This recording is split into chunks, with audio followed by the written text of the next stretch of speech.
నమస్తే. సుమన్ టీవీ సగర్వంగా నిర్మిస్తున్నటువంటి కార్యక్రమం పద్మవ్యూహం.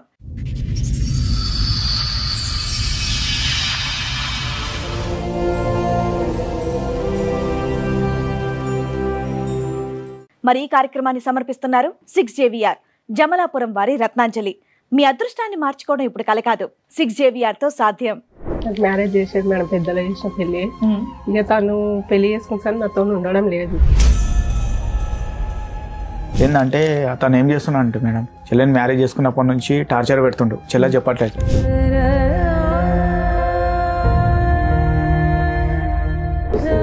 ఏం లేదు మేడం, ఇప్పుడు అందరు వాళ్ళు బయట పడ్డారు మేడం. నా వల్ల ఫస్ట్ టార్చర్ చేస్తుంది మేడం. మమ్మీ చూసి పెరాలిస్ వచ్చింది, డాడీ స్ట్రోక్ వచ్చి చనిపోయాడు.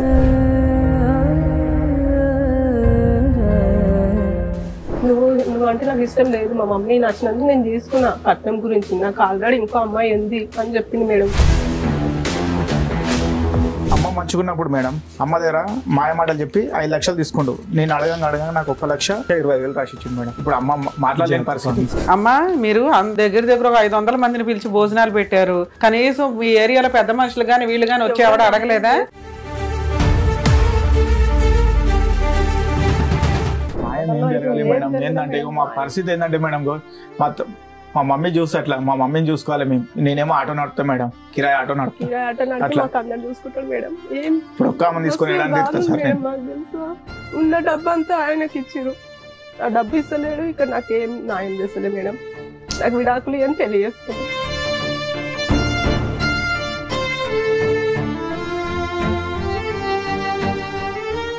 ఈ కార్యక్రమంలో మనతో పాటు ఉన్నారు ప్రముఖ హైకోర్టు అడ్వకేట్ రమ్యాకుల గారు. నమస్తే మేడం. నమస్తే. ప్రముఖ సైకియాట్రిస్ట్ డాక్టర్ కళ్యాణ్ చక్రవర్తి గారు. నమస్తే సార్. ప్లీజ్ కూర్చోండి సార్. మేడం, పల్లవి గారు ఒక సమస్యతో ఇక్కడ రావడం జరిగింది. సో ఆవిడ సమస్య ఏంటో అడిగి తెలుసు. నమస్తే అండి. నమస్తే మేడం. ఎక్కడి నుంచి వస్తున్నారు పల్లవి గారు? నేను బడపేట నుంచి వస్తాను మేడం. ఓకే, మీతో పాటు వచ్చిన వాళ్ళు మీ బ్రదర్. మీ పేరు శివ మేడం. శివ గారు, చెప్పండి దేని గురించి వచ్చారు ఇక్కడికి, ఏంటి మీ సమస్య? నాకు మ్యారేజ్ చేసేది మేడం, పెద్దలు చేసిన పెళ్లి. ఇక తను పెళ్లి చేసుకుంటాను, నాతో ఉండడం లేదు. ఎన్నేళ్ల క్రితం అయింది మీ పెళ్లి? నాకు ఇప్పుడు 4 సంవత్సరాలు. 4 years అవుతుంది. October 17, 2022 madam. ఓకే. ఏం చేస్తాడు అతను? అతను ఇంతకుముందు గుల్కుల్ హాస్టల్లో చేస్తున్నా మేడం. అందులోకించి మానేశాడు. ఏంటంటే అతను ఏం చేస్తున్నా అంటే మేడం, చెల్లెని మ్యారేజ్ చేసుకున్నప్పటి నుంచి టార్చర్ పెడుతుండు. చెల్లె చెప్పట్లేదు. అంటే డాడీకి కరోనాలో 2 కళ్ళు పోయినాయి మేడం. మా డాడీకి చూపు లేకుండా డాడీకి. అయితే ఏంటంటే మేడం, ఇక మా ప్రొసీజర్ అంతంతనే ఉంది. ఏం చేసిన అంటే మేడం, ఇక సంబంధం ఏంటంటే మా అత్తమ్మ వాళ్ళ త్రోన్ వచ్చింది బాలాపూర్ నుంచి. వాళ్ళ అమ్మమ్మ వాళ్ళు చూశారు. చెల్లికి ఏంటంటే చెల్లి మంచిగా ఉండాలి, మేము బయట ఉన్నా సార్ అన్నట్టు ఇల్లంబి పెళ్లి చేసినాం మేడం. ఇల్లంబి పెళ్లి చేసినాము. ఏం లేదు మేడం, ఇప్పుడు అందరు వాళ్ళు బయట పడ్డారు మేడం. నా వల్ల ఫస్ట్ టార్చర్ చేస్తుంది మేడం. మమ్మీ చూసి పెరాలిస్ వచ్చింది, డాడీ స్ట్రోక్ వచ్చి చనిపోయాడు. వాని వల్ల డాడీ స్ట్రోక్ వచ్చింది మేడం. ఇప్పుడు అందరూ పొద్దున వేసుకొని తిరుగుతుంది మేడం. ఎక్కడ పోయినా న్యాయం అయితే లేదు. అంటే పిఎస్కి వెళ్ళినాం మేడం, పెద్ద మనుషులలో మాట్లాడినాం. ఎక్కడ వాడు ఏంటంటే సార్, వాళ్ళు ఏం చేశారంటే మొత్తం గ్లామింగ్ చేశారు. వాళ్ళ అమ్మమ్మ వాళ్ళకి ఇట్లా వేరే అమ్మాయితో లవ్ లో ఉన్నాడు అతను. ఫోర్స్ఫుల్ మ్యారేజ్, కట్నం కోసం పెళ్లి చేస్తారా? కట్నం గురించి పెళ్లి చేసుకుని మేడం. ఈ ప్రేమ వ్యవహారం అనేది పెళ్లికి ముందే ఉంది ఆల్రెడీ. ఏంటంటే వాళ్ళ అమ్మమ్మ వాళ్ళు ఎలా తెలుసో తెలుసుకోవచ్చా? మాకు ఎలా తెలుసు అంటే సార్, ఇప్పుడు మ్యారేజ్ అయినాక చెల్లెని టార్చర్ పెడుతుండు. టార్చర్ పెట్టి 2-3 సార్లు కొట్టి పంపిస్తే. ఎన్ని రోజులకి పెళ్ళైన వెంటనేనా? పెళ్ళైన నెల నుంచి టార్చర్ మేడం. మీకు పిల్లలు గానీ ప్రెగ్నెన్సీ గానీ? నా దగ్గరకు అసలు రాకపోతుండే మేడం. తను ఇంకా కొడుతుండే. నువ్వు అంటే నాకు ఇష్టం లేదు, మా మమ్మీ నచ్చినందుకు నేను తీసుకున్నా. కట్నం గురించి నాకు ఆల్రెడీ ఇంకో అమ్మాయి ఉంది అని చెప్పింది మేడం. ఇంటికి రాకపోతుండే మేడం, మస్తు టార్చర్ చేస్తుంది మేడం. వాళ్ళ మమ్మీ ఏమంటుండే, నువ్వు బాయ్ కాడ వచ్చినా అడవేమో అనుకో, నేను అత్తయ్య ఫోన్ ఇవ్వవా అమ్మ బాగా చేసేసరికి ఏమొద్దు ఆడేనా అనుకుంటా, నువ్వు తిని పండుకొచ్చి. పెళ్ళిని ఎన్ని రోజుల తర్వాత చెప్పాడమ్మా నాకు వేరే అమ్మాయి ఉంది అని? నెల రోజులకి. ఫస్ట్ నెల రోజులు బాగున్నారా? పోనీ దగ్గరికి రావడం గానీ? దగ్గర ఏం లేదు మేడం, దూరం. అప్పుడే నువ్వు ఆల్రెడీ వీళ్ళకి చెప్తావు కదా దగ్గరికి రావట్లేదు, ఫస్ట్ నైట్ జరగట్లేదు అని. చెప్పిన మేడం, చెప్పిన ఊట్లా ఇంకా ఆయన నాకు ఇష్టం లేదు, నేను దూరం ఉంటా, ఫస్ట్ నైట్ కి వెళ్ళినా కూడా నేను ఏం చేయాలి నీకు అన్నాను. ఏం చేస్తూ ఉంటాడు అతను? ఇప్పుడైతే ఖాళీగానే ఉంటుంది మేడం. అప్పుడు ఏం చేసేవాడు? అప్పుడు గురుకుల హాస్టల్ జాబ్ చేసేది. ఏమైనా కట్నం ఇచ్చారా మీరు? 3 లక్షలు ఇచ్చాం సార్. 3 లక్షలు కట్నం ఇచ్చాం. 8 తులాల బంగారము అన్ని పెట్టించాం సార్. 3 లక్షలకి ఇల్లు అమ్మేశారా మీరు? అంటే 3 లక్షల కంటే మేడం, ఇప్పుడు ఏంటంటే మేడం, మేము ఏం చేసామంటే ఇల్లు అమ్మి అతను కట్టిన పెళ్లి గురించనే ఇల్లు అమ్మాం మేడం. ఎంత అమ్మారు ఇల్లు? నేను 22 lakhs అమ్మా మేడం ఇల్లు. ఏం చేశారు మిగతా డబ్బులు? ఆయనకు 8 తులాన్నర బంగారం పెట్టాం మేడం. 3 లక్షలు కట్నం ఇచ్చాము. మిగతా అన్ని విధాలు అన్ని పెట్టించినాం మేడం. బాసాన్లు అన్ని. వాటికి ఎంత ఖర్చు అయింది? మొత్తం కలిపి ఒక 5 లక్షలు 6 లక్షలు. మిగతా డబ్బు అంతా ఏం చేశారు? డబ్బు మమ్మీ ఆయన మళ్ళీ మిత్తి నడిపిస్తాని మేడం. మమ్మీ దగ్గర 5 lakhs తీసుకున్నాడు మేడం. గ్రాండ్ గానే చేశారు కదా. చాలా గ్రాండ్ గా చేశారు. బాలాపూర్ లో యాలాలి బాలరెడ్డి గార్డెన్ మేడం. 1,00,000 మేడం కల్ ఫంక్షన్ హాల్ కి మొత్తం పెళ్లి డిన్నర్ ఒకతాన. అయితే వాడు అమ్మ మంచుకున్నప్పుడు మేడం అమ్మ దగ్గర మాయమాటలు చెప్పి 5 లక్షలు తీసుకుండు. నేను అడగంగా నాకు 1,25,000 రాసిచ్చిండు సార్. ఎప్పుడు ఇది పెళ్లికి ముందా? పెళ్లి తర్వాత 5 లక్షల మమ్మీ దగ్గర అమౌంట్ ఉన్నాయని తెలిసి 5 లక్షలు తీసుకుని నాకు 1,25,000 రాసిచ్చిండు మేడం. ఇప్పుడు అమ్మ మాట్లాడలేని పరిస్థితి. మమ్మీ ఇంకా అమౌంట్ ఇంకో అమ్మాయిని చేసుకున్నాను. తీసుకుంది మేడం. ఇంతవరకు ఆ పైసలు కూడా ఇవ్వట్లేదు. నా వల్ల పైసలు ఆపింది మేడం. ఇంకో అమ్మాయితో మ్యారేజ్ కూడా అయిపోయిందా? చేసుకుని మేడం. ఇంకో బాబు ఇట్లా పుట్టిండు. ఏదో ఫోటో ఏదో అందులో ఈ ఫోటో అంటే బంగాళగూడ PS లో నాకు ఈ ఫోటో దొరికింది madam. Pavani madam, CI madam. చేసుకున్నాడు ఏ ఇయర్ లో? ఇయర్ అంటే ఇప్పుడు మీ 22 లోనే చేసుకుండు. అంటే ఈ చెల్లె గొడవ అవుతుందా మేడం, ఆ మధ్యలోనే చేసుకుండు. అంటే ఆల్రెడీ వాళ్ళ అమ్మమ్మ వాళ్ళ రిలేటెడ్స్ అంట మేడం. వాళ్ళు ఏం చేసిరంటే మొత్తం మాకు గ్లామింగ్ చేసిరు మేడం. ఏంటంటే వాళ్ళ అమ్మమ్మకి తెలుసు, వాళ్ళ మామయ్యకి తెలుసు, వాళ్ళ అమ్మకి తెలుసు. వాళ్ళ అమ్మకి ఎంత రజాగా చూడు మేడం. ఆ అమ్మాయి ఆమె ఎంత అందరు కలిసి చేసింది మేడం. ఇప్పుడు అందరు కలిసి చేసిరు మేడం. నన్ను ఇట్లా ఇప్పుడు వాళ్ళ మమ్మీకి ఎంత మంచి దిగారు చూడండి మేడం. ఫోటో వాళ్ళ మమ్మీ ఇలా దిగారు. వాళ్ళతో పాటు కొత్త కోడలు వచ్చింది, దాన్ని కొట్టి పంపించినాం. దానికి అవసరం లేదు మేము అని చాలా అడ్జస్ట్ మేడం వాళ్ళ మమ్మీ కూడా. అమ్మా మీరు అంత దగ్గర ఒక 500 మందిని పిలిచి భోజనాలు పెట్టారు. కనీసం మీ ఏరియాలో పెద్ద మనుషులు గాని వీళ్ళు గాని వచ్చి ఎవడ అడగలేదా? న్యాయం తర్వాత ముందు అడుగుతారు కదా. ఒక తప్పు జరిగినప్పుడు ఎవరు లేరు మేడం. ఇప్పుడు పెద్దవాళ్ళు నేనే. ఎక్కడ వెళ్ళినా ఏమైతుందంటే ఈ పోరాడు అనుకోని మేడం నేను ఎంత మంది తీసుకెళ్ళినా చూడండి మేడం. ఎంత మంది తీసుకెళ్లి మాట్లాడాను. ఏంది నాకు ఎటువంటి న్యాయం జరగలేదు మేడం. 4 ఏళ్ల నుంచి ఇదే జరుగుతుంది. ఇదే మేడం. నేను ఎవరు మన మహిళా సంఘం ఉంటారు కదా మేడం, వాళ్ళని తీసుకెళ్తే దాదాపు నాకు 2 లక్షలు అప్పైనా మేడం. వాళ్ళ అంత మందిని తీసుకెళ్ళిన మేడం. ఎక్కడ పోయినా న్యాయం జరుగుతలే మేడం. తెలుసు మీకు ఏం న్యాయం కావాలనుకుంటున్నారు? ఇప్పుడు నాకు ఒక్కటి ఏం కాదయ్యా. మీకున్న పెద్ద మనుషులకి గాని ఎవరికైనా గాని బేసిక్ సెన్స్ ఇక్కడ ఆల్రెడీ దగ్గర 1,20,000 ఒక ప్రామిసరీ నోట్ రాశాడు. నువ్వేదో 5 లక్షలు చెప్తున్నావు గానీ నాకు అది రాసిచ్చిండు మేడం. నేను అడిగితే అవును 22 ఆగస్టులో రాసిచ్చాడు. ఈ ఆగస్టుకి అయిపోయింది కదా. ఏం చేస్తున్నారు మీరు కేసు వేసుకోకుండా? మేడం నాకు నేను ఒక్కని అయిపోయినా మేడం. 3 years అయిపోయింది. ఇప్పుడు చూడు మేడం అలా మమ్మీ వాళ్ళ తమ్ముడు మ్యారేజ్ చేసుకున్నారు. ఎవరు నడవదు అన్నారమ్మా? నీకు నిజంగానే పెళ్లి అయిందిగా, ఫోటోలు ఉన్నాయిగా. ఎవరమ్మా కేసు తీసుకుంది? ఏపీఎస్ వాళ్ళు తీసుకోలేదు చెప్పండి. ఉమెన్ PS కి వెళ్ళాం మేడం సరుణ గారు. అయితే ఏం చేసిండంటే ఆ సిఐ సార్ ఆపిండు. ఎవరు అలీ సార్ అని ఉండే. ఏ సంవత్సరంలో వెళ్ళారు? మేము ఇప్పుడు ఏంటంటే మేడం ఇక గాంగానే మాకు కోలుకోకుండా అయింది మేడం. మా ఫాదర్ చనిపోయాడు, మమ్మీకి పేరాలిసు హాస్పిటల్ తిరిగి అక్కడ నేనే టెన్షన్ అయిపోయి మేడం. ఇంటికి మా ఏంటంటే మాకు రూమ్ రెంట్కి ఇవ్వట్లేదు మేడం. అట్లా అయిపోయింది మా పరిస్థితి. మా మమ్మీని బాబు మీ కష్టాలు ఉన్నాయి కాదనట్లా. ఇప్పుడు వచ్చి ఎమోషన్ అయిపోయేంత కాదు. 3 సంవత్సరాలు అయిపోయింది. మీ కష్టాలతోటే జరిగిపోయినాయి అన్ని. దానికి కనీసం ఆ ఒక్క కేసు ఫైల్ చేసిన ప్రామిసరీ నోట్ కేసు బతికేది కదా. పెద్ద మనుషుల దగ్గరికి ఇట్లా వెళ్ళాం మేడం. పెద్ద మనుషులు నాకు 8 లక్షలు పేపర్ రాసిచ్చారు మేడం. మాట్లాడినాక వాళ్ళు వెళ్ళి అడిగితే వాళ్ళు ఏమంటారు తెలుసా మేడం, నాకు మేము ఇవ్వాలా? అవునమ్మా, పెద్ద మనుషులు ఎంత వరకు చేయగలరో అంతే చేస్తారు. ఇప్పుడు మేమైనా కానీ మీరు ఇప్పుడు మా దగ్గరికి ఏం ఎక్స్పెక్ట్ చేసి వచ్చారు? ఆయన పిలిపించి ఏదో సెటిల్ చేస్తామని. ఓ 10 లక్షలు మీకు రాయించామే అనుకోండి. రాయించడం వరకే. అతను భయపడి కేసులకు భయపడి ఏమన్నా ఇస్తే మీకు ఇస్తాడు, ఇవ్వకపోతే మీరు కేసులు వేసుకోవాలి. కౌన్సిలింగ్ ఇచ్చి వెళ్ళిపోయాడు. అసలు నన్ను ఇవి ఎవరో అన్నట్టు ఉంటుండే మేడం. తెలుసా ఇంట్లో అంతా టార్చర్ చేస్తుంది. నువ్వు కుక్కవి మా ఇంట్లో, నువ్వు పని మనిషి. అమ్మ ఎన్ని రోజులు ఉన్నావు నువ్వు ఆయన దగ్గర? 1 రోజుల 2 నెలల మేడం. అట్లా ఓపిక పట్టుకొని సంవత్సరం 2022లో ఇంకో అమ్మాయిని పెళ్లి చేసుకుంటే నువ్వు ఎందుకు ఉంటావు అక్కడ? ఇక మమ్మీ వాళ్ళు చెప్పుకుని అక్కడనే ఉన్నా మేడం. అక్కడనే ఉండే మేడం. వాళ్ళు ఏం చేస్తారంటే మేడం వాడు ఇంటికి వెళ్ళట్లేదు, బయట బయటనే ఉంటుంది. ఇప్పటికీ వాళ్ళ ఊర్లో లేడు మేడం. వాడు పరార్లు ఇప్పుడు పరార్లు ఉన్నారు. అమ్మాయి ఎక్కడ ఉంది? అమ్మాయి ఎక్కడ ఉందో తెలుసా?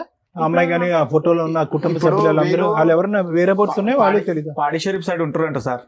పాడి షరీఫ్ సైడ్ రెంట్కుంటున్నట్టు తెలిసింది. అవును తెలిసింది, కానీ ఇప్పుడు ఫోన్ గట్ట ఏమని ఫోన్ ఉంది సార్, అతను ఫోన్ నెంబర్ ఉందా? ఫోన్ ఉంది, లైవ్ లోనే ఉందా నెంబర్? లైవ్ లోనే ఉంది సార్. ఒక నెంబర్ చేంజ్ చేసిండు, ఫస్ట్ నెంబర్. ఇంత పెళ్లి చేసుకుంటే అట్లా ఇంకో పెళ్లి చేసుకుని వెళ్తే పెద్దోళ్ళు కూడా ఎలా సపోర్ట్ చేస్తున్నారమ్మా? పెద్దోళ్ళు కూడా మేడం అక్కడ పోయినా ఆయన వాళ్ళకి లంచాలు కదమ్మా, వాడైతే తప్పించి తిరుగుతున్నాడు. వాళ్ళ ఫ్యామిలీ మెంబర్స్ ని ఎవరిని ఇందులో కౌన్సిలర్ గారు ఎవరో వచ్చి మాట్లాడారు, మరి అప్పుడు ఏం తెలియదు? కౌన్సిలర్ ఏమంటుండే తెలుసా సార్, ఇప్పుడు పెద్ద మనుషులలో మాట్లాడినప్పుడు మేము రామంటుండే, కౌన్సిలర్ ఏమంటుండే అంటే, అరే బాబు నువ్వు చేసింది తప్పు, ఎందుకంటే పిఎస్ఓలు వచ్చారు నా దగ్గరికి ఇంకోరికి, ఇట్లా నువ్వు ఇంకో మ్యారేజ్ చేసుకున్నావు, వాళ్ళకి ఇట్లా ఏమంటారు, నువ్వు ఆ అమ్మాయికి ఒక సంబంధం చూసి చెయ్యన్నారు, అంతకు మేము చేయమన్నారు, మేము నీ వల్ల వచ్చి మేము దెబ్బలు తినాలి అన్నట్టు కౌన్సిలర్ ఇలా రావట్లేదు సార్. అంటే వెళ్ళి మాట్లాడతామంటే ఎవరు ముందడుగేస్తలే మేడం, అమ్మాయి ఇట్లా అయింది కదా నీదే తప్ప అని అందరు వాళ్ళనే తిడుతున్నారు మేడం. ఊర్లో కూడా తెలుసా, నువ్వు మంచిగా ఉంటే అమ్మాయి బయటకు ఎందుకు వెళ్తుందిరా, నువ్వే చేసినావు ఇదంతా అని తననే అన్నాడు మేడం. ఏ పెద్ద మనిషి అనడంగానే ఇంకా న్యాయం ఏం జరిగిందని? న్యాయం ఏం జరగాలి మేడం, ఏంటంటే మా పరిస్థితి ఏంటంటే మేడం, మా మమ్మీ చూస్తే అట్లా, మా మమ్మీని చూసుకోవాలి మేము, నేనేమో ఆటో నడుపుతా మేడం, కిరాయి ఆటో నడుపుతా, కిరాయి ఆటో నడిపి మాకు అందరు చూసుకుంటాడు మేడం. ఏం ఇప్పుడు ఒక్క అమ్మని తీసుకుని మేడం మాకు తెలుసా, ఉన్న డబ్బు అంతా ఆయనకి ఇచ్చిరు, ఆ డబ్బు ఇస్తలేడు, ఇక్కడ నాకేం న్యాయం చేస్తలే మేడం, నాకు విడాకులు అని పెళ్లి చేసుకున్నాను. ఆఖరిసారి ఎప్పుడమ్మా మీరు ఇద్దరు కలిసి ఉన్నది, మాట్లాడుకున్నది, కలిసి ఉన్నది? అస్సలు లేరా? మొదటి రోజు కాడి నుంచి నువ్వు దూరంగానే ఉన్నావా? దూరంగానే పెట్టింది సార్, కొట్టి పంపిస్తే ఎమ్మెల్సీ. మరి 1 year ఎక్కడున్నావు నువ్వు? మీ అమ్మ వాళ్ళ ఇంట్లో ఉన్నావా? సార్ మేడం కొట్టి అప్పటి నుంచి ఆదివారం పిఎస్కే ఎమ్మెల్సీ అయింది మేడం. బాబోయ్, ఇప్పుడు ఎంతకాలం నీ భర్తతో కలిసి ఉన్నావంటే ఒక 1 year ఉన్నానండి అన్నావు, 1 year మీ ఆయనతో లేవా? పోతుండే మేడం డ్యూటీ కానీ నైట్ డ్యూటీ సరే, ఒక రోజు కాకపోతే ఒక రోజు కూడా వస్తావా? వాళ్ళ ఇంట్లో ఉన్నావు కదా? వాళ్ళ ఇంట్లో ఉన్నావు కానీ అతనితో మాటలు గానీ కలవటం గానీ లేదు. 1 year వాళ్ళ ఇంట్లో అయితే ఉందా? 1 year ఉంది మేడం. ఉంది. ఇంకోటి ఏంటంటే మేడం, పాడు రాకపోతుండే ఇంటికి. మరి ఎవరుండే వాళ్ళ ఇంట్లో? వాళ్ళ మమ్మీ ఉంటుండే, మరిది ఉంటుండే. కొట్టి ఎట్లా వెళ్ళిపోతుంది అన్నట్టు కొట్టేసి సార్, కొట్టి పంపిస్తే ఎమ్మెల్సీ ఎఫ్ఐఆర్ అయిందా ఏమన్నా? ఎఫ్ఐఆర్ అయింది మేడం. ఏది చూపించండి ఎఫ్ఐఆర్ కాపీ ఉందన్నా? ఉంది. ఈ ఎమ్మెల్సీ తర్వాత ఉందిగా, క్యాజువాలిటీ ఓపీడీ ఉంది. ఇది ఎప్పుడు 23లో కదా సార్?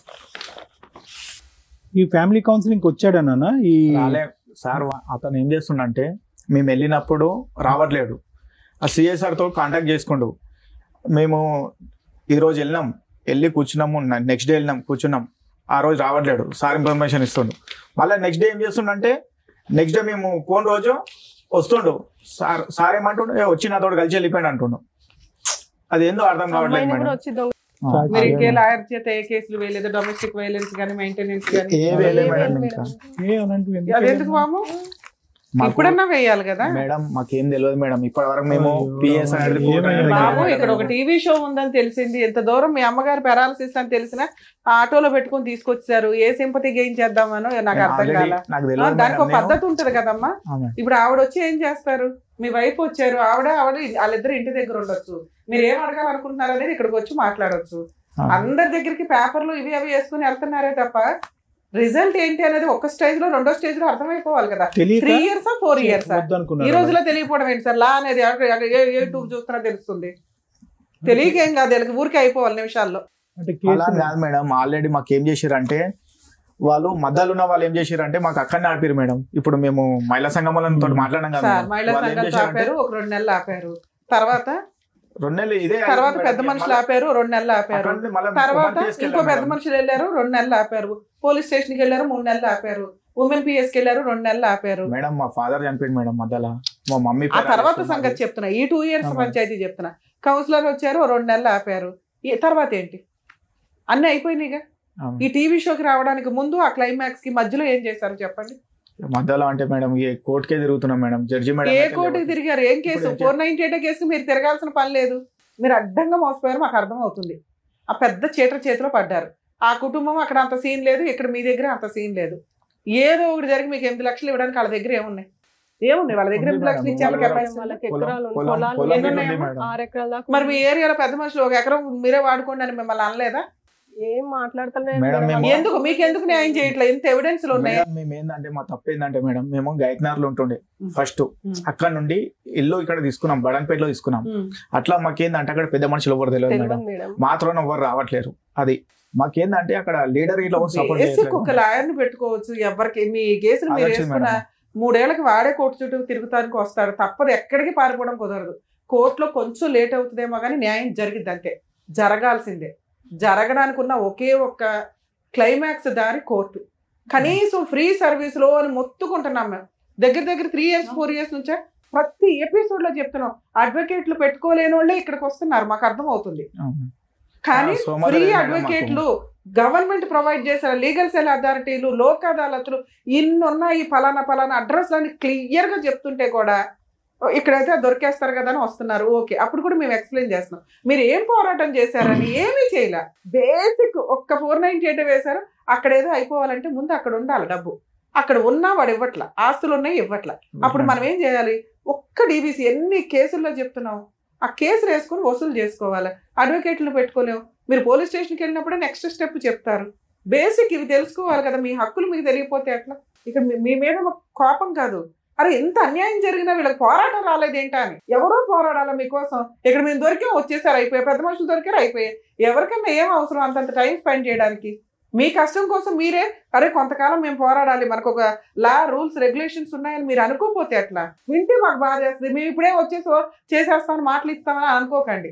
ఎందుకంటే మీరు ఏదైనా పోరాటం చేసి అరే ఇది పర్ఫెక్ట్ కేసు, మనం వెళ్ళకపోతే పని అవ్వదు అన్న వాటికి వస్తాం. మీరు బేసిక్ పనులే చేయాలి, అప్పనంగా అయిపోవాలి. మాకు బోళ్ళని కష్టాలు ఉన్నాయంటే కష్టాలే ఉంటాయి అందరికీ. కష్టాలు లేనివాడు ఎవడో ఒకళ్ళు చెప్పండి, రమ్య గారికి కష్టాలు లేవు, మేడంకి లేవో, సార్కి లేవో, ఎవరికి ఉంటే రేంజ్లో వాళ్ళకు ఉంటాయి. పోరాడాలి, వెళ్ళాలి, పోనీ ఖర్చు పెట్టుకోం.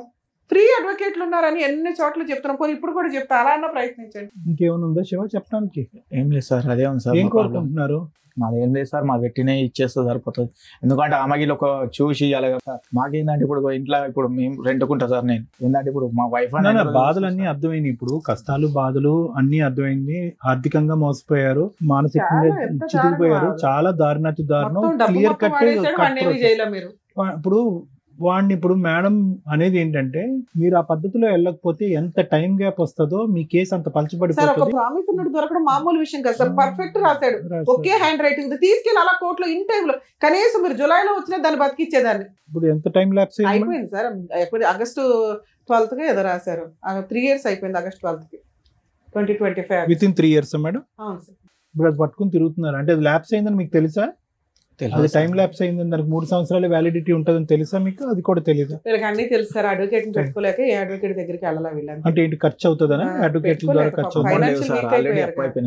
ఫైనాన్షియల్ వీక్ అయిపోయారు. అమ్మకి మెడికల్ గా అవుతుంది. అమ్మ నువ్వేం పని చేయవా? ఖాళీలో ఏమమ్మా ఖాళీగా ఏదో అవార్డు ఫంక్షన్ లాగా చెప్తున్నావు, బాగానే ఉన్నావుగా, పని చేయలేవా? చదువుకోలేదా? ఏదో ఒకటి చేసుకోవచ్చు కదమ్మా. ఖాళీ హైదరాబాద్ లో చదువుకోలేని బోల్డ్ పనులు. వీళ్ళకి ఆ అబ్బాయికి లీగల్ దెబ్బ తప్ప భయమే లేదు, ఎందుకంటే వీళ్ళ బ్యాక్గ్రౌండే స్ట్రాంగ్ గా లేదు. ఎక్కడో ఒప్పుకుంటున్నాడు, ఒప్పుకొని వాడు పేపర్ ఇలా రాశాడు. ఏదో ఆ పేపర్ ఏదో వాడు ఒప్పుకుని రాసిన పేపర్. వాళ్ళు ఏంటంటే నాకు వైట్ పేపర్ మీద రాసిచ్చారు సార్. వాళ్ళ ఊరు మొత్తం అంతే ఊరు సార్. వాళ్ళు పెద్ద మనుషులు నాకు ఎటువంటి న్యాయం చేయలేదు. వాళ్ళు ఏంటంటే అనకండి ఆ మాట ఇరిటేటింగ్ గా ఉంది వినడానికి. పెద్ద మనుషులకి ఏం పని న్యాయాలు చేయడానికి? పెద్ద మనుషులకి ఏం పని మేడం? రాపిచ్చారు వాళ్ళు అంతమంది. ఇప్పుడు మమ్మల్ని అడిగి రేపు నువ్వు బయటికి వెళ్ళి మమ్మల్ని కూడా అలాగే అనేలా ఉన్నారు మీరు. సరే, ఇది రాసినప్పుడు తర్వాత ఇప్పుడు ఇది రాశాడు, తర్వాత ఏమైంది? ఫాలో అప్ లోకి వెళ్ళారా మీరు? వెళ్ళాం సార్. వెళ్తే పెద్ద మనుషులు అలా పిలిస్తే రావట్లేడు ఇక.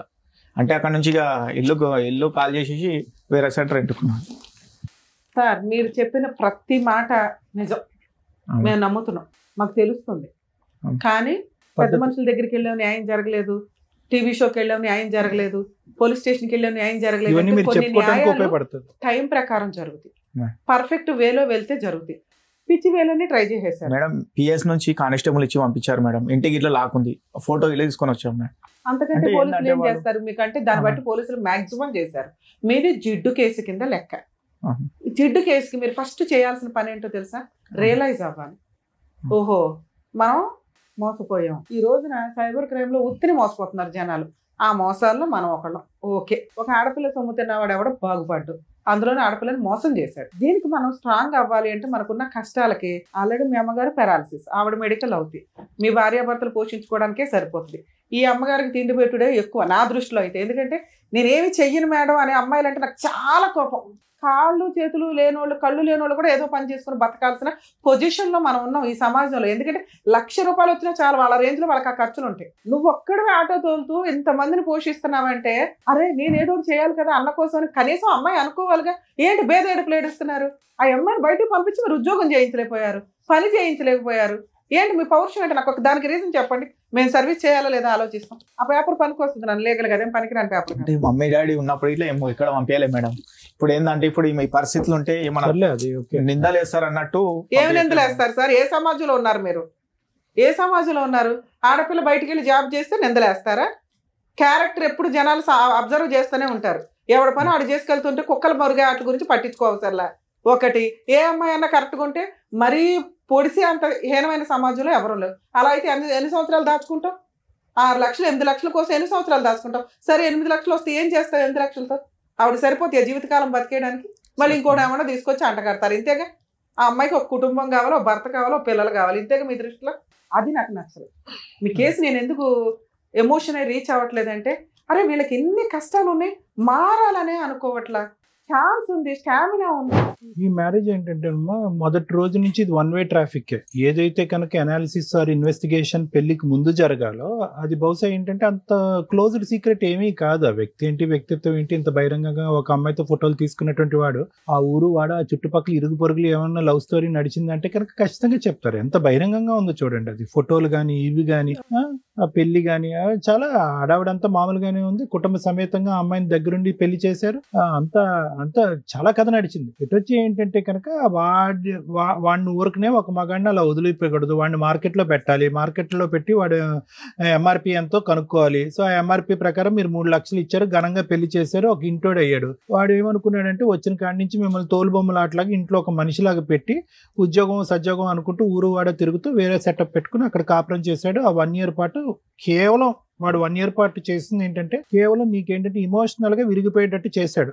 దొరికినట్టు అందనట్టు బయట ఉంటూ ఏంటి అసలు మొగుడు అనేవాడు ఉన్నాడా, ఒంట్లో ఉన్నాడా అంటే ద ప్లాన్. నేను అనేది ఏంటంటే ఈ విధంగా వచ్చేటటువంటి వాళ్ళకి ముందు నుంచి clear cut plan of action ఉంటుంది. ఈ ప్లాన్ లో కేవలం వాడు ఒక్కడే భాగస్వామి కాదు, మొత్తం కుటుంబ సభ్యులు అందరూ భాగస్వామి. ఎందుకంటే కనుక అరే సమాజం గురించో కట్నం గురించో మనం పెళ్ళైతే చేస్తాము, తర్వాత నువ్వు ఆడుకుంటావో పాడుకుంటావో నీ ఇష్టం, ఆ అమ్మాయిని ఉంచుకుంటావో పంపిస్తావో నీ ఇష్టం అని చెప్పి. ఇక్కడ చూసారా ఏమైందో?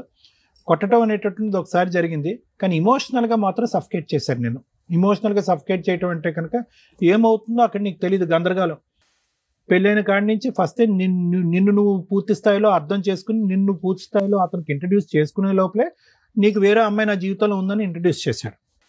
తర్వాత ఇంకా అక్కడి నుంచి అరే వేరే అమ్మాయి ఉందా అనేటటువంటి ఆలోచన నీకు పూర్తి స్థాయిలో జీర్ణించుకునే లోపలే ఇంట్లోకి రావటం వెళ్ళటం ఇవన్నీ జరిగింది. అంటే నేను అనేది ఏంటంటేనమ్మా ఇక్కడ 2 మిస్టేక్స్. ఓకే, ఒలిగిపోయినటువంటి గ్లాసులోంచి ఒలిగిపోయినటువంటి పాలు గురించి ఆలోచించేది ఏంటి, మిగిలినటువంటి పాలు తాగి కడుపు నింపుకోవచ్చు కదా అనేది ఒక సామెత. అంటే ముందు జరగవలసినటువంటి ఇన్వెస్టిగేషన్ జరగలేదు, ఎవడో ఒకడు వచ్చాడు, పూర్తి స్థాయిలో కుటుంబ సమేతంగా అందరూ వచ్చి మీ కుటుంబ సమేతంగా అందరినీ మోసం చేశారు. మామూలు అసలు ఒక దిగు స్థాయి అంటే ఆర్థికంగా లోవర్ క్లాసులో ఉండేటటువంటి మీరు అసలు ఆ పెళ్లి చూస్తే కనుక ఎవరికన్నా కళ్ళు బయర్లు గమ్ముతాయి. ఎంత ఘనంగా చేశారు, అసలు ఎంత ఘనంగా ఘనంగా చేశారు. ఆ పెట్టుబడులు ఏంటి, ఆ పిలిచినటువంటి ఆ జనం ఏంటి, ఆ భోజనాలు ఏంటి, ఆ గ్రాండ్ గాలాలో ఆ పిక్చర్, ఆ ఫొటోస్ ఏంటి, అన్ని విధాలుగా చేశారు. అరే నాకు బాధ ఏంటంటే కనుక రమ్య మేడం గాని నాకు కానీ ఇంత ఘనంగా పెళ్లి చేసినటువంటి వాళ్ళు అరే ఒక ఇంట్లో ఉన్నటువంటి ఒక్క ఆడపిల్లకు వేరే ఇంటికి పంపిస్తున్నప్పుడు వాడు దొంగ, ఎలాంటి వాడు భూత, వాడి వెనకాతలు ఎవరున్నారు ఏంటి అనేటటువంటిది 1 సంవత్సరం ఎంక్వైరీ చేసుకున్నా పర్వాలేదు. అంటే నీలాంటి ఆడపిల్లలు ఎవరైనా కూడా అరే ఈడేదో జాబ్ చేసేస్తున్నాడు, హైట్ ఉన్నాడు, వెయిట్ ఉన్నాడు, కుటుంబం అంతా కూడా మంచిగా అనిపిస్తుంది అని చెప్పి ఈ పైకి కనిపించేటటువంటి హంగులు కాకుండానే లోతుగా వెళ్ళి ఇన్వెస్టిగేట్ చేయడానికి ట్రై చేయండి. అది చాలా ఇంపార్టెంట్. ఎందుకంటే మీరు పెట్టినటువంటి ఖర్చు చూస్తే కనుక ఆ సంబంధం మీకు ఏ స్థాయిలో నచ్చితే కనుక అంత ఖర్చు పెట్టారు. మీరు ఏ స్థాయిలో నచ్చింది మీకు అంటే ఇలాంటి తిరుగులేనటువంటి సంబంధం, అంత గొప్ప సంబంధం అని చెప్పి ఖర్చు పెట్టారు. కరోనా టైంలో మీ నాన్నగారు కళ్ళు పోయి ఇలాంటి నానా ఇబ్బందుల్లో ఉన్నా కూడా ఎక్కడా వెనకాడకుండా పెళ్లి జరిపించారు. రెండో అంశం ఏంటంటేనమ్మా సార్ మొదట్లో బాగానే ఉన్నాడు, తర్వాత మనిషి మారిపోయాడు అనేటటువంటి చాలా సందర్భాలు ఇక్కడ సహజంగా మేము చూసేటటువంటిదమ్మా. ఇక్కడ డే 1 నుంచే ఒక మారు మనిషిని మీరు చూశారు. డే వన్ నాకు వేరే అమ్మాయి ఉంది, వేరే అమ్మాయిని నేను పెళ్లి చేసుకుని నాకు వేరే లవ్ స్టోరీ ఉంది, నువ్వు ఉన్నావు ఉన్నట్టే నాకు అక్కర్లేదు అనేటటువంటి మనిషి నీకు నువ్వుగా ఏదో ఇన్వెస్టిగేట్ చేసుకుని అతను ఫోన్ చెక్ చేసో లేదంటే మార్కెట్లో ఒక అమ్మాయితో తిరుగుతున్నట్టు కాదు సహజంగా మీ స్టేజ్ మీద చూసేటటువంటిది. అతనికి ఓన్గా వచ్చి నీకు డిక్లేర్ చేశాడు. అంటే దొంగోడు వచ్చి నేను దొంగ డాష్ అని నీకు ఓపెన్గా చెప్పుకున్నప్పుడు అక్కడి నుంచి మీరు ఇంకా వెయిటింగ్ ఏం ఆడకూడదమ్మా, హైపర్ అలర్ట్ అయిపోవాలి మీరు. అంటే ఇంకా వన్ వే ట్రాఫిక్ అని నేను అన్నాను స్టార్టింగ్ నా ఓపెనింగ్ స్టేట్మెంట్లో. అంటే అది నిలిచేటటువంటి పెళ్లి కాదు, ఊడేటటువంటి పెళ్ళి. ఎందుకంటే కనుక కపట్ నాటకం కానీ దొంగ నాటకం కానీ కుటుంబ సమేతంగా అందరూ చేసినటువంటి మోసం అక్కడే బహిర్గతం అయిపోయింది. అక్కడ మొదలైనటువంటి కథ ఎక్కడ వేసిన గొంగలు అక్కడే ఉంది ఇప్పటికీ కూడా. డబ్బులు పోయినాయి, పరువు పోయింది. మొత్తం మీద మీరు ఇంత పరువు పోగొట్టుకుని మీకు కసి కోపం ఎలా రగిలిపోవాలంటే కసి కోపంతో ఆయన ఏదో కొట్టేసి చంపేమనట్లేదు, అసలు కేసుల మీద కేసులు వేసి అసలు ఊపిరి సలపనివ్వకూడదు, వాడికి ఉక్కిరి బిక్కిరి చేయాలి. అప్పుడు సచ్చినట్టు వచ్చి సిట్టింగ్కి వస్తాడు, కాంప్రమైజ్ వస్తాడు. మీరు ఆ ఒక్క స్టెప్ తప్ప మిగతా అవన్నీ చేశారు. ఇప్పుడు ఏమైంది, అవన్నీ చేయటం వల్ల వాళ్ళని పిలిపించుకోవటాలు, వాళ్ళకి కూడా కొద్ది గొప్ప ఎవరన్నా అవనియండి కొద్ది గొప్ప డబ్బులు ఇవ్వటాలు, వాళ్ళ భోజనాలు కాఫీలు, మీ పెట్రోల్ ఖర్చులు, అక్కడ తిరగటాలు ఇక్కడ తిరగటాలు, ఇవన్నీ తడిపి మోపుడైంది కదా. దాని బదులు ఒక లాయర్ని పెట్టుకుని ఈ పాటికి మొత్తం గట్టిగా బిగించుంటే వాడు కాలబేరానికి రాడు. ఇప్పుడు వాడికి అర్థమైపోయింది. ఇందాక నుంచి ఏమంటున్నారంటే మేడం కానీ నేను కానీ మిమ్మల్ని సైకలాజికల్గా బలహీనం చేసి మిమ్మల్ని అన్ని పద్ధతుల్లోంచి వెళ్ళేటట్టు చేసి ఏ పద్ధతుల్లో అయితే కనుక మీరు వెళ్తే ఖచ్చితంగా ఓడిపోతారు అన్ని పద్ధతుల్లో మిమ్మల్ని పంపించేటటువంటి విధంగా చేసి ఎక్కడికి రమ్మన్నా ఆ పంచాయతీకి వచ్చి ఎక్కడ సంతకం పెట్టమన్నా అక్కడ సంతకం పెట్టి ఆఖరికి మీ పరిస్థితిని ఎలా క్రియేట్ చేశాడు అంటే కనుక మీరు తప్ప మీరు ఏమీ చేయలేరు. ఊరికనే చూడండి మీ బ్రదర్ బహుశా అతని జీవితకాలం సరిపోదేమో అన్ని ఎవిడెన్స్లు కలెక్ట్ చేసుకున్నాడు. వచ్చిన కాడి నుంచి ఎవిడెన్స్ల మీద ఎవిడెన్స్లు చేస్తున్నాడు. బయట పేపర్లోనే ఇన్ని ఎవిడెన్స్ ఉన్నాయి, అతని ఫోన్లో స్టోరేజ్ కూడా నిండిపోయింది మొత్తం. అన్ని ఫోటోలు గిటోలు సఖీ దగ్గర ఫోటోలు అన్నీ. అంటే ఇన్ని ఆధారాలు పెట్టుకుని ఆ ఆధారాలన్నీ ఏం చేశారంటే బీరువాలో పెట్టి తాళం వేసి జోబులో పెట్టుకుని జోబులో నింపుకున్నాము. ఆధారాలన్నీ కూడా ఒక ట్రాక్లోకి వెళ్ళి ఒక పద్ధతిగా మీరు పట్టు బిగించుంటే కనుక ఈ పాటి గెలిచేసేవారు, మీరు అయిపోయి ఉండేది. ఎందుకు మీరు ఇంకా ప్రైవేట్ పంచాయతీలు టీవీ షోలు ఇలాంటి వాటి మీదే ఆధారపడుతున్నారు అనేటటువంటిది మా బాధ. పోనీ కలవటానికి ఏమైనా అవకాశం ఉందా? ఎవరైనా కూడా యూజువల్గా ఇలా వచ్చి కూర్చునే వాళ్ళు ఎవరంటే సార్ 3 years బాగానే ఉన్నాడు, తర్వాత ఒక అమ్మాయి ఎవరో పరిచయం అయిందో ఆ అమ్మాయితో కనెక్ట్ అయ్యాడు, మంచిగా ఉన్నటువంటి మగాడు తర్వాత మారిపోయాడు అనేటటువంటి చోట మనం ఏంటంటే ప్లాన్ బి, అది 2-way ట్రాఫిక్. అంటే కలపాలన్నా కలపచ్చు, విడగొట్టాలన్నా విడగొట్టచ్చు, ఫైనాన్షియల్ కంపెన్సేషన్ కావాలన్నా తీసుకురావచ్చు. ఇక డే 1 నుంచి మీకు స్మెల్ తెలిసిపోయింది వీడు కరెక్ట్ కాదని చెప్పి. సో కాబట్టి ఏంటంటే ఇప్పటికైనా నేను చెప్పేది ఏంటి అంటే కనుక దయచేసి ఈ వేదిక వరకు వచ్చినటువంటి మీరు అర్థం చేసుకోవాల్సింది ఏంటంటే సానుభూతుల గురించో లేదంటే అయ్యో ఎంత అన్యాయం అయిందమ్మా ఇంత నష్టం జరిగిందా అనేటటువంటి మాటల గురించో మీ పనులు మేము చేసేస్తాం, డోంట్ వరీ, వాడిని పిలిపించి మేము సంతకం పెట్టించేస్తాం అని చెప్పి చల్లబొల్లు కబుర్ల గురించో మీరు దయచేసి ఈ బుట్టలో పడకండి. ఒక సిస్టమేటిక్గా ఒక పద్ధతి వ్యవహారం అనేటటువంటిది ఉంది. అది కొద్ది టైం పట్టినా లేట్ అయినా ఖచ్చితంగా అది ఒక మార్గాన్ని డిసైడ్ చేస్తుంది. ఎక్కడున్నా కూడా కొండను తవ్వైనా కూడా వాడు బయటకు వస్తూ ఉంటాడు. ఆ ఒక్క మార్గం తప్ప మీరు ఏం చేయలేదు. వాడిని తలపగలు కొట్టాడు, ఎమ్మెల్సీ అయింది. ఏం ఉపయోగించుకున్నారు ఆ ఎవిడెన్స్ని? మీరు హత్యాయత్నం పెట్టలేదా, అటెంప్ట్ మర్డర్ పెట్టలేదా? ఎమ్మెల్సీ అయిందమ్మా, స్కల్ ఇంజరీ ఫ్రాక్చర్ అయింది, ఎక్స్రేస్తో పాటు మొత్తం అంతా కూడా మీ దగ్గర ఎవిడెన్స్ ఉన్నాయి. ఫాలో అయిపోయేది ఒక కాగితం పట్టుకుని ఏదో ప్రామిసరీ నోట్ పట్టుకుని అది ఎక్స్పైర్ అయినటువంటి 3 సంవత్సరాల తర్వాత అది జోబులో పెట్టుకుని అది తిరుగుతున్నారు మీరు. ఆ డబ్బులు కూడా మాయమైపోయినట్టేగా. సో ఇప్పటికైనా అమ్మా ఇప్పుడు ఒకటే గుర్తుపెట్టుకో, దిగేమో ఎంత లోతుందో మనకు తెలుసు ఇందులో. ఓకే, ఇప్పుడు మనకి స్విమ్మింగ్ రాకపోయినా స్విమ్మింగ్ చేయాలి, కొట్టాలి అంతే, కాళ్ళు చేతులు ఆడాలి, కొట్టాలి అంతే, కనుక తేల్తాం, లేదంటే మునిగిపోయి చచ్చిపోతాం అంతే, ఏం బతకలేం మనం. ఈరోజు మీరు పోరాడేది దేని గురించి? ఓన్లీ ఒక్కటే మిగిలింది ఇక్కడ, పరువు అనేటటువంటిది మీరు తీసుకోలేదు, వాడు తీశాడు. ఘనంగా మీరు చేసినటువంటి పెళ్లి వల్ల మీరేమీ నష్టపోలేదు, మీరు తలదించుకోవాల్సినటువంటి అవసరం లేదు. ఈ రోజు మీరందరూ కలిపి ఒంటి చేతి మీద ఇతను మొత్తం కుటుంబాన్ని నడిపిస్తున్నాడు. అది మామూలు పరిస్థితి కాదు, పెద్ద వయసు కూడా ఉండదు ఈ అబ్బాయికి ఫస్ట్ మీరు ఇవ్వాల్సింది అందరూ కదా, పద నేను ముందు పద, ఇలాగ ఈ పంచాయతీలు ఇవన్నీ వద్దు, నేను దమ్ము ధైర్యంగా నేను ఉంటాను, నా కాళ్ళ మీద నేను నిలబడతాను, పెళ్ళి ఉంటేనే జీవితం, పెళ్ళి లేకపోతే వేస్ట్ వ్యర్థం అనేది కాదు, నా కాళ్ళ మీద నిలబడి నేను ఉద్యోగం నేను చేదోడు వాడ్డాడుగా ఏదో ఎంతో కొంత సంపాదిస్తాను, నువ్వు మనోధైర్యంతో ఉన్నా అన్న మనం ఫైట్ చేద్దాం అని చెప్పి అతనికి ధైర్యాన్ని ఇవ్వండి మీరు ఫస్ట్. మోస్ట్ ఇంపార్టెంట్ అది. ఇది ఒక్కటే మార్గం అమ్మా. నేను చెప్పేది ఏంటంటే కనుక ఇక్కడ పరువు ప్రతిష్ట ఇవన్నీ తీసి పక్కన పెట్టండి. ఫైనాన్షియల్ కంపెన్సేషన్ గురించే మీరు ఈరోజు ఇక్కడ కూర్చున్నారు. దానికి ఉన్నటువంటి ఏకైక దారి లాయర్ మేడం చెప్పినట్టుగా లీగల్ అప్రోచ్, దాన్ని నమ్ముకోండి, మిగతా అన్నీ తీసి పక్కన పెట్టండి. సుడో ప్రామిసెస్, ఫాల్స్ ప్రామిసెస్ మేము చేసేస్తామని ఎవరన్నా పెద్ద మనుషులు కూర్చుంటే కనుక ఎవరిని కూర్చోనివ్వద్దు. ఎందుకంటే అందరినీ కూడా టోపీ వేయగలిగేటటువంటి సమర్థుడు మీ సోకాల్డ్ భర్త.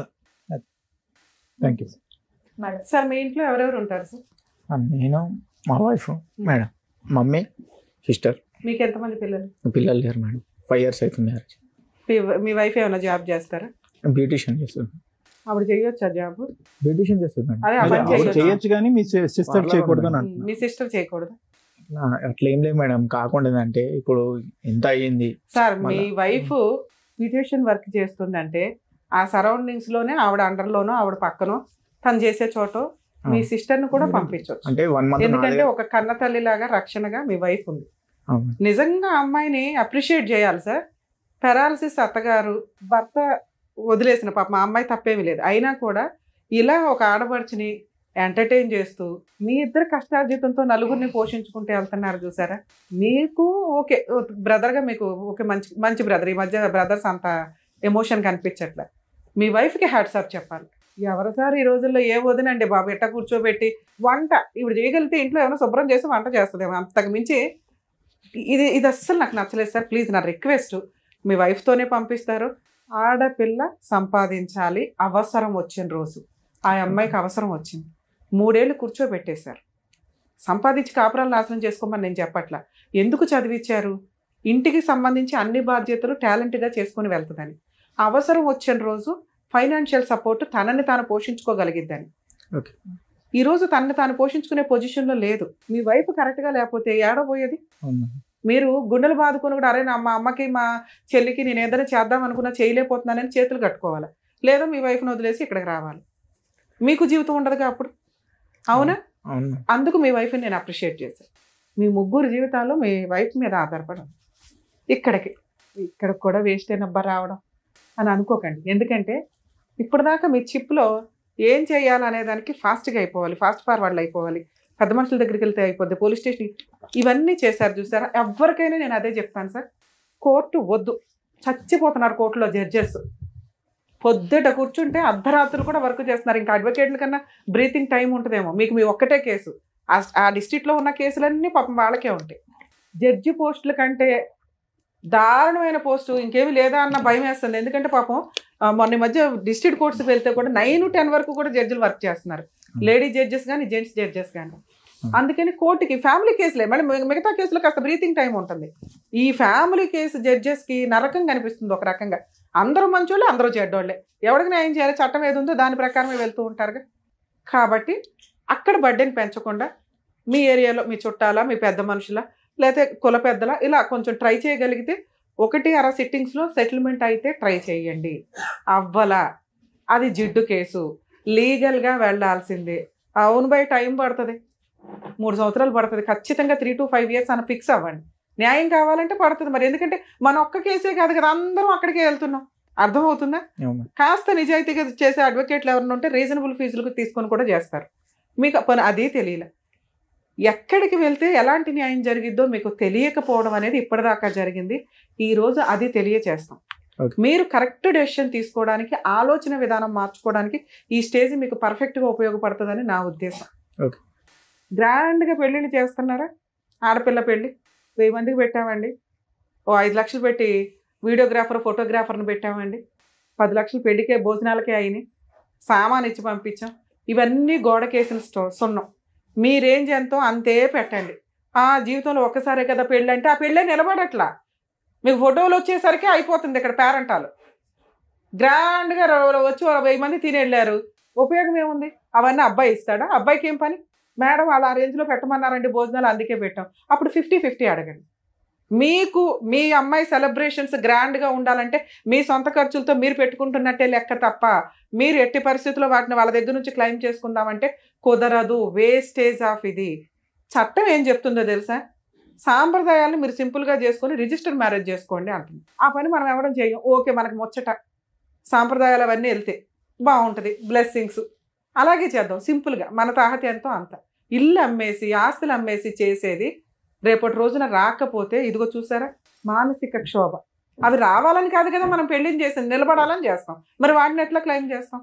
డౌరీ అసలు డౌరీ ఎందుకు వచ్చిందో తెలుసా ఆ సిస్టమ్? ఇప్పుడు కాదు, సీతాదేవి దగ్గర నుంచి వచ్చింది. ఒకసారి పెళ్ళైపోయి వెళ్ళిపోయినాక ఆ కుటుంబం స్త్రీ అయిపోద్ది కాబట్టి తన భర్త దగ్గర తలెత్తుకొని ఉండడానికి ఇక్కడ నుంచి కుటుంబం నుంచి పుట్టింటి నుంచి తీసుకెళ్లేది ఒక బ్లెస్సింగ్గా, ఇష్టంగా తీసుకెళ్లిన సారీ కాస్త నగలు కాస్త డబ్బు ఇట్లా కన్వర్ట్ అయ్యి డిమాండ్గా వెళ్ళిపోయి కిరసనాయిల్లో గ్యాస్ సిలిండర్లు చంపేసే స్టేజ్కి వెళ్ళింది. దానికి ఒక చట్టం, డౌరీ ప్రొహిబిషన్ యాక్ట్, అంత స్పెషల్గా తీసుకురావాల్సిన పరిస్థితులు వచ్చినాయి. ఈ రోజున ఎవరన్నా డౌరీ అడిగితే దయచేసి పెళ్ళిళ్ళు చేసుకోకండి. లేదు మేడం మా ఏరియాలో సాంప్రదాయం, మీరేం తీసుకెళ్తారో అది మీ అమ్మాయి పేరు మీదే, అది ప్రాపర్టీలు అయినా క్యాష్ అయినా ఏదైనా గోల్డ్ రూపంలో తీసుకెళ్తుందా, ఇంతే. అలాగే శాలరీస్ ఒకటి చాలా డిస్ప్యూట్ నడుస్తున్నాయి ఈ మధ్య. ముందే మాట్లాడుకుంటే అమ్మాయి శాలరీ ఏం చేయాలి, తన అకౌంట్లో పెట్టుకుంటుందా, వాళ్ళ పుట్టింటికి పంపిస్తుందా, ఇద్దరు కలిపా. అమ్మాయి శాలరీ వచ్చి అమ్మాయి పక్కన పడుకొని ఇద్దరు పిల్లల్ని కానీ ఇట్లా ఉండవు. అమ్మాయి సంపాదిస్తుందంటే ఈక్వల్గానే మాట్లాడుతుంది, నచ్చితేనే అలాంటి అమ్మాయిని పెళ్లి చేసుకోండి. ఇక మీ కేసు విషయానికి వస్తే సార్, పెద్ద మనుషులు చేయలేదు అనకండి. ఎందుకంటే పెద్ద మనుషుల దగ్గర 1-2 సార్లు మనం వెళ్ళాలి, చాలా ఖర్చులు అవుతాయి. అడ్వకేట్ కంటే ఎక్కువ ఖర్చులు అవుతాయి, మీకు ఆ సంగతి తెలుసు, ఫేస్ చేశారు. కాకపోతే మీ కోరిక ఏంటంటే ఫాస్ట్గా అయిపోద్దేమో, కోర్టుల చుట్టూ వెళ్తే టైం వేస్ట్ అన్న ఒక ఉద్దేశంతో మీరు మేబీ ఈ డెసిషన్ తీసుకొని ఉంటారు, కరెక్టే. కానీ 1-2 సార్లకి ఫెయిల్ అయింది. ఏ పెద్ద మనిషి అయినా, ఏ లాయర్ అయినా, ఏ కోర్టు అయినా ఆర్డర్స్ ఇవ్వగలదు తప్ప గుంజి తీసుకురాలేదు. అలా ఆడు ఇవ్వలేనప్పుడు ఏం చేస్తారు, జైలుకి పంపిస్తారు. జైలుకి వెళ్ళటం అనే ఒక భయం ఉంది చూసారా, దాంతో సెటిల్మెంట్లు అవుతాయి. 1. 2, ఆస్తులు ఉంటే వారసత్వపు ఆస్తులు కానీ వాళ్ళ పేరు మీద ఆస్తులు కానీ, అరే నువ్వు మాకు, నువ్వు జైలు పో, నీ ఆస్తిని నేను క్లెయిమ్ చేసి ఆ పిల్లకి ఇప్పిస్తా అని అంత డెసిషన్ తీసుకోగలిగే కెపాసిటీ ఉన్నది కోర్టుకు మాత్రమే. ఇతను పెద్ద మనుషుల దగ్గర ఒక వైట్ పేపర్లో రాసిచ్చాడు క్లియర్గా 8 లక్షలు ఫుల్ అండ్ ఫైనల్ సెటిల్మెంట్ అని. దీనికి ₹1 పెరిగిద్దే తప్ప ఇప్పుడు తగ్గదు. ఓకే, ఆ రోజుల్లో 8 లక్షలు ఆ రోజే ఇచ్చుంటే మీరు ఎక్కడైనా ఇన్వెస్ట్మెంట్ పెడితే అది ఇప్పుడు 15 లక్షలు 20 లక్షలు అయ్యేది. ఆ రోజు అతను ఇవ్వలేదుగా. ఇందాక మిమ్మల్ని ఎందుకు అడిగానంటే అంత కెపాసిటీ అతనికి ఉందా లేదా అని. ఉంటేనే రాసి ఉంటాడు, లేదు ఆస్తులు ఉందన్నారు, ఆస్తులు అటాచ్మెంట్ చేసుకోవచ్చు.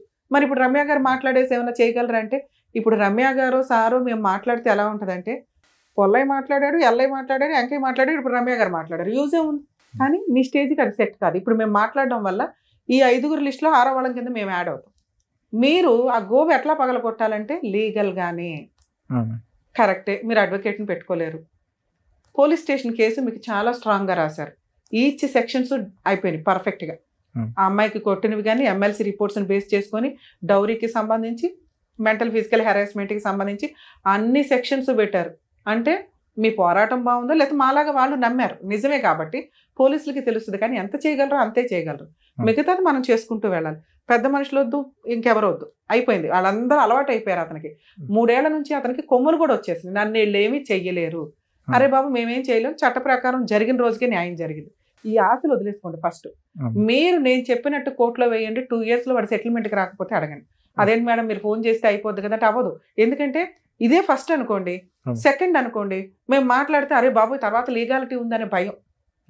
ఇప్పుడు అతనికి అది లేదు, వీళ్ళు ఏమీ చేయలేరు, మేము దాక్కున్నాం, ఎక్కడ దొరుకుతారు, కోర్టులో వేసుకుంటే దొరుకుతారు. అర్జెంటుగా అయిపోవాలనేది మీ కేసులో అవ్వదు. కొంచెం దీనికి ప్రిపేర్ అవ్వండి. ఇల్లు గడవాలి, ప్రశాంతంగా ఉండాలి. మనకి ఇప్పటికిప్పుడు కోటేశ్వరంలో ఏమో అవ్వవసరలా, ఈ డబ్బులు ఎక్కడ పోవని నేను చెప్తున్నా. నేను మాట ఇచ్చానంటే అది 100% జరిగింది, మీరు టెన్షన్ పడకండి ఫస్ట్. కాకపోతే రమ్య గారు ఏమంటున్నారు, 2 ఇయర్స్ పడుతుంది అంటున్నారు. ఆ 2 ఇయర్స్కి ఏం చేయాలి సార్? మీరు FIR ఇచ్చారు, యాక్చువల్లీ నాకు ఇప్పుడు సెట్ చేయడానికి కుదరలేదు, ఛార్జ్ షీట్ అయిందా లేదో చూడండి. సూపర్గా 7 మెంబర్స్ మీద పెట్టారు. 7 మెంబర్స్ మీద ఛార్జ్ షీట్ అయ్యిందంటే ఇవాళ కాకపోతే రేపైనా వాళ్ళు సెటిల్మెంట్కి రావాల్సిందే. ఎందుకంటే మీకు ఇది సగం వరకు పోలీసులు చేశారు, మిగతా సగం పబ్లిక్ ప్రాసిక్యూటర్ ఉంటారు. ఆ కేసుకు కూడా మిమ్మల్ని పిల్లరు మీ అవసరం ఉంటే తప్ప. సో మీ తరపున ఫ్రీగా కేసు బ్యాక్గ్రౌండ్లో నడుస్తూ ఉంటుంది. మీకే కాదండి, ఎవరికైనా కానీ 498 కేసుల్లో అడ్వకేట్స్ రిక్వైర్మెంటే లేదు. అడ్వకేట్లు ఎందుకు అంటే డ్రాఫ్ట్ ప్రాపర్గా రాయడం కోసమే. వీళ్ళు ఆల్రెడీ పెట్టేసుకున్నారు కాబట్టి సగం వరకు పోలీసులు చేస్తారు. వన్స్ కోర్టుకు వచ్చినాక ఛార్జ్ షీట్ ఫైల్ అయినాక దాంట్లో పబ్లిక్ ప్రాసిక్యూటర్ ఉంటారు, విక్టిమ్ తరపున, డిఫాక్టో కంప్లైనెంట్ తరపున. అక్యూజ్డ్ 7 మీద అడ్వకేట్ ఫీజులు ఎంత అవుతాయో తెలుసా? అది వచ్చిన రోజు మీ దగ్గర సెటిల్మెంట్ స్టార్ట్ అవుతుంది. దానికి 7 షూరిటీస్ కట్టే రోజు కనీసం 15,000 చెప్పిన 2 షూరిటీలు, అర్థమవుతుందా? 1,40,000 కోర్టుకు కట్టే రోజు మీతో సెటిల్మెంట్ స్టార్ట్ అవుతుంది. అప్పుడు అవ్వలేదా? పోనీ వాళ్ళకి ఎవరో అడ్వకేట్లు దొరికి మనం గెలిచేద్దాం ఎరగదీద్దాం అని ఏదో చెప్తారుగా, ఒక స్టేజ్ వరకే. అవన్నీ ఫేక్. ఒక స్టేజ్ తర్వాత సెకండ్ మ్యారేజ్ మీ దగ్గర పూర్తి ఎవిడెన్స్ ఉంది, అడ్డంగా జైల్లో వేస్తారు జడ్జి, ఎమ్మెల్సీ రిపోర్ట్ ఉంది, అంత స్ట్రాంగ్ కేసు పెట్టుకొని ఇలా వీక్ గా మాట్లాడితే అట్లా? మీకు దాని పవర్ తెలియట్లా, తెలిసిన దాన్ని నాకు కోపం వచ్చింది. అందుకే అరే ఇన్ని ఎవిడెన్స్లు ఇంత పెట్టుకొని పిచ్చి మొక్కల్లా తిరుగుతున్నారు బాబ్ అని. నో, మీరు దగ్గర 15 lakhs 20 lakhs వస్తే సెటిల్ చేసుకోండి, లేకపోతే ప్రాపర్టీ అటాచ్మెంట్. ఇంకొక కేసు చెప్తాను సార్, మీరు ఎక్కడైతే ఉంటారో అక్కడ సఖీ కేంద్రాలు అని ఉంటాయి. డొమెస్టిక్ వైలెన్స్ కేసు మీరు ఎంత వేస్ట్ చేశారంటే, ఆ ఒక్క కేసు అమ్మ చెప్తున్నాం ప్రతి ఒక్కరికి గోరు ముద్దలు పెట్టినట్టు, మెయింటెనెన్స్ కేసులు ఇవి ఇన్ని అవసరంలా. ఒక్క డొమెస్టిక్ వైలెన్స్ కేసు, ఒక చిన్న ఫ్రూట్ బాస్కెట్ అనుకోండి, నానా రకాల ఫ్రూట్స్ అందులో ఉన్నట్లే ఇది ఒక 5 కేసులతో సమానం. ముందు అందులో ఇంటీరియర్ మెయింటెనెన్స్ నెలకి 30,000 40,000 కావాలని వేయండి. ఫిజికల్ అటాక్ ఇవన్నీ జరిగినాయి కాబట్టి పనిష్మెంట్ కాంపెన్సేషన్ 40 lakhs వేయండి. ఎందుకంటే ఆ కేసుకి అంత వర్త్ ఉంది. ఎంత ఇస్తారని జడ్జి ఇష్టం, తను అంత డిమాండ్ చేయొచ్చు. అందులో 8 to 10 lakhs అబ్బాయి యాక్సెప్ట్ చేసిన డాక్యుమెంట్సే ఉన్నాయి. నెక్స్ట్ మీ పెళ్లివి మీరు పెట్టిన సామాన్లు కలిపి కూడా కోర్టు ఆర్డర్ చేస్తారు. ఇది కాంపెన్సేషన్, అది marriage expenses, mental physical harassment అన్ని కలిపి నేను 40 lakhs అని చెప్తున్నాను.